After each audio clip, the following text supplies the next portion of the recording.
head coach Vic Schaefer. We'll start with an opening statement, previewing this weekend's game, and then take questions. Well, good afternoon. Thank you all for being here. Excited about going to our state capital and playing down in Jackson on Thursday night. Really, encouraged by our offensive output to date.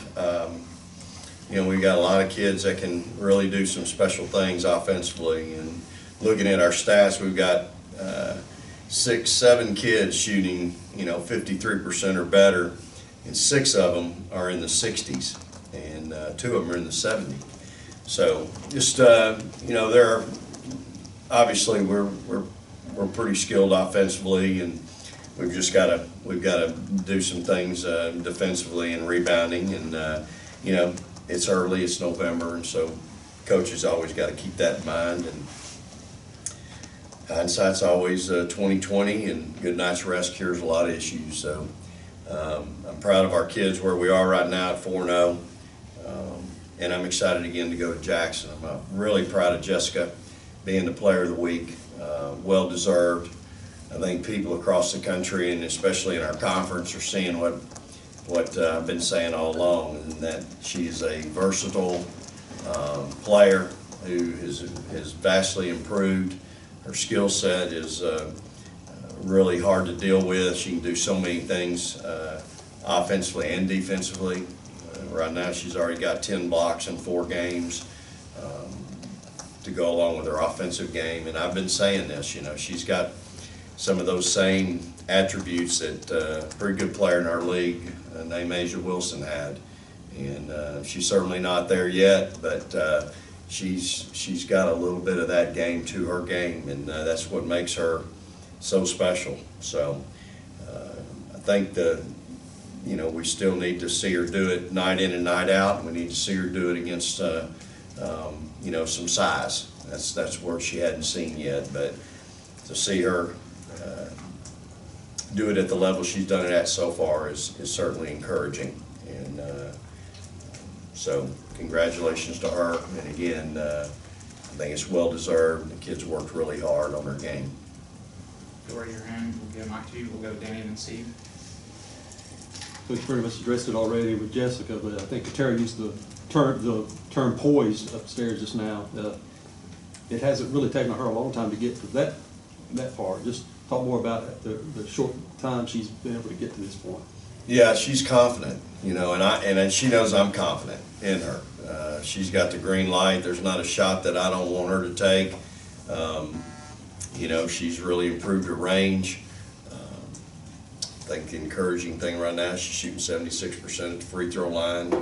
So I just think she's got more than a drop step layup to her game right now, and that's really important. Again, my goal is to get her to where she can play the 4.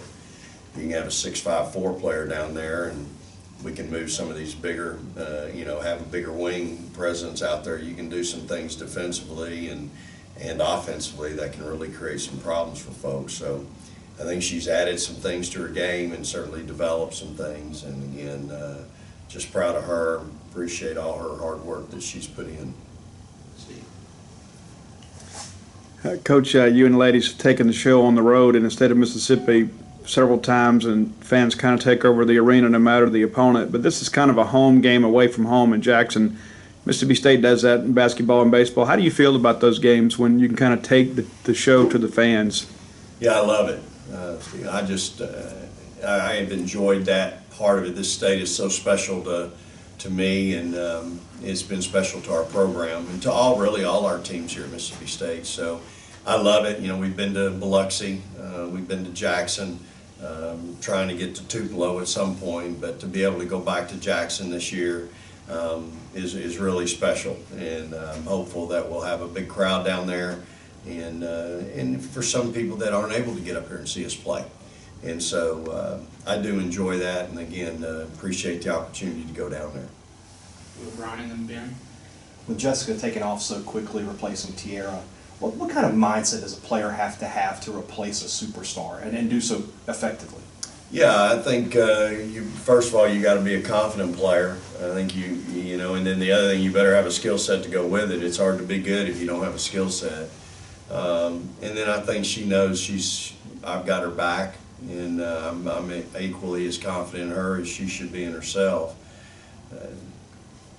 She's a different player than T, and so let's not get caught up too much in comparing each other's games to each other. T was more of a power player. I think Jessica can be a power player, but she can also be a finesse player. And so I think when you start trying, for me, I'm just comparing, okay, we lost this many points, this many rebounds at that position. Who do we have at that position that can kind of take that over? And so I think Jessica's doing that.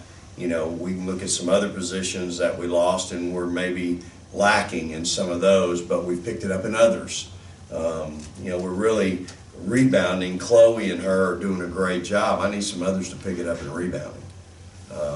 But Jessica is doing a tremendous job. And again, different, I think a different game, you know, just a different style and a different approach, but has been equally effective for sure. Vic, just quickly, Joe rather, had that quick ankle tweak. Is she good to go? I know she came back into the game. Is anything lingering there? Is she good? I haven't seen her today. I was really impressed that she was able to come back. There was some point on the bench where I didn't think she was going back in, and I asked her, "You good?" And she said, "Not really." You know, and I said, "Hey, no problem." But Julie went to work on her, our trainer, and did a good job. And once she got back in, I think she warmed it up and seemed, I mean, I thought that was kind of the old Joe, the counter moves in the lane, the attack in the rim, the finishing. I need to get Jordan back to her old self, and I think she's got more than what she's been, and we need that. And so I thought she got more and more comfortable last night and did a great job. Showed some tremendous toughness for sure. And then just on that, I know with the way that last night went, how much do you feel like a game like that, at least in the early going, really still in a young season, maybe helps the team at this stage of the season? Yes, we've got a great film to teach with, and you know, again, I could have got out of the press, and that would have taken away some of our issues. I just didn't. You know, like I said, it's a great teaching film. And, you know, we'll be able to go look at that and really learn a lot about what we're doing and not doing, how hard we think we're playing it, but we're really not. You know, the boxing out piece, the rebounding piece was an issue. A lot of times we got the rebound last night and we just weren't tough enough to hang on to it. And, you know, my kids know I'm real big on toughness. So, you know, all that plays into it. And, again, I probably could have done some things from a coaching standpoint to eliminate some of that, but it's okay. Similar question to what Brian had about T and Jess. Jazz, I mean, had an incredible assist-to-turnover ratio last year, and now Maya has to step in and sort of replace what she did there. How have you seen her sort of embrace that? And obviously she had probably the game of her career last night. Do you think that's something she can do going forward too? Well, yeah, you know, we need her to continue to play like that. 7-1 last night, assist to turnovers. On the year, though, she's 3-1. You know, 18 assists, 6 turnovers. Jazz, I think, last year led the country at almost 5-1. Yeah, and so it really makes you appreciate and understand how good Jazz was at what she did. And I think the thing last night, Maya really took advantage of them defensively and attacking the rim. You know, I was just really pleased with that. Again, 7 assists, 1 turnover, 5 steals. Man, that's a big night. And then you want to throw in 5 charges. It's a pretty impactful night for a player. I don't care what position you're playing. So what I'm hopeful is those kids sitting on the bench see her playing and how she's playing and the way she impacts the game in so many ways. Scoring was a little bit of it, but steals, assists, charges taken, man, that's impacting the game in a variety of ways. And so I'm hoping that those kids see how important that is to me, our staff, and our fans. Steven and Robbie. Coach, many of your players entered the program after being leading scorers at their previous program. How difficult a chore is it to teach a prolific offensive player to play hard-nosed defense?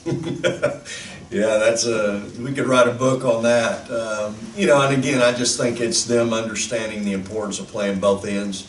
Most players want to be, your great players want to be All-Americans. Well, you got to play on both ends. Victoria learned the importance of playing both ends here at Mississippi State, and really came to appreciate the charge taking and the getting in passing lanes for steals and helping us rebound, and all those things are defense, and I think any player, they understand, hey, look, we're not stopping at half court, and I don't have to cross here, y'all play defense, I'm on the offensive end. I think they understand the importance of that, and they have a sense of pride. As we get into the season, as we start talking about scouting reports with other teams, and we tell them, look, people got scouting reports on you. What do you think it says right now? What does it say? And I've basically told hires after 10 games, people are going to have a pretty good feel for what you can do, can't do, don't do, won't do. And so I think a player is conscientious about their game, offense, defense, everything. And so I just think it's it's all an emphasis thing too. High school, you don't have enough time in the day to go over everything and teach everything and be good at everything, and so coaches have to consequently spend their time on the things they think's important. Here we spend time on everything, and obviously defense is a part of that. So I have complete confidence in all of our kids that they're going to get it. They always do. It just takes time. It's the last thing you get, Steve. It's the last component to a great team is that chemistry defensively. Misha Williams is at Jackson State now. People forget she was going to be a big part of that SEC championship team before she left. It's been a couple of years since we've seen her play. From what you've been able to see, what she's doing there, how has her game grown, and what kind of challenge is she going to be? Yeah, I haven't seen a whole lot. Robbie, I really focused on our team. I know she's there and really happy that she's in college and having a chance to play and get an education. So from that standpoint, just really happy for her and hope that it works out. I know you'll play the closed door scrimmage kind of on the road, but how curious are you just to see how this team reacts when they go on the road? Well, I am curious, and we are fixing to find out, because our next 5 are going to be on the road. And so, we found out a little bit about our team the first time, and now we'll go on the road, and there'll be some minimal distractions in Jackson, and that's okay. What we found is we have that quite often, really, when we go on the road, and that's a good thing to have people that care about your program, people there to see your kids play, people there after games wanting you to stay after and shake hands and hug mamas, kiss babies, sign autographs. It's fine.